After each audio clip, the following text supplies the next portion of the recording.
And this is the end result.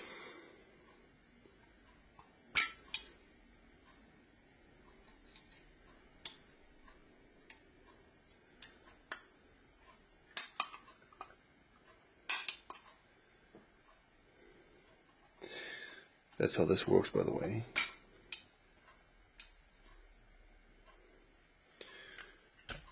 I love moving parts. And now, you can do this.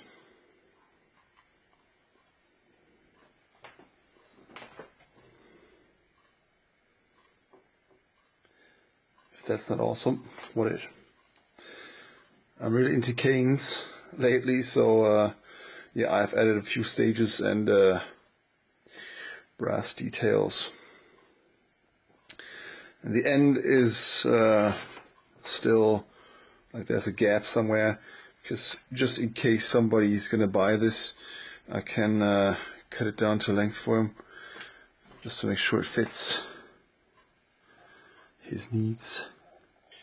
You can actually use it as a cane. I wouldn't put all my weight onto it because it's pretty long and a bit bendy here and there, but it works. And yeah, as usual, for metal, you saw it. Pretty sturdy.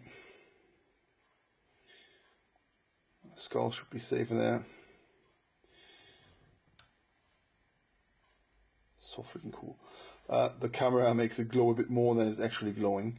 You can see the eyes separately. Yeah, there you can see it.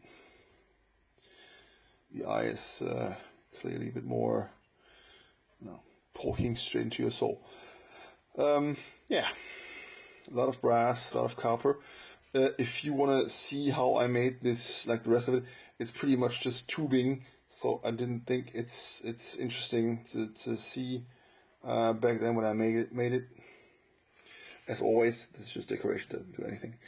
So yeah, if you want to see how I made all the entire thing here, basically just wooden tubings on a steel core. It's not really nothing fancy. If you want to see it, let me know in the comments. And the next one will be shown in full detail. Click. I got another cane in the making, by the way. Bit more like I wanted to try moving parts. So yeah, if you like this one, make sure to hit the like button. Let me know in the comments what you think. More steampunk, less steampunk, or just the right amount of steampunk. And yeah, that's it for today. Thanks for watching. Stay tuned for the next one, and I see you guys next time.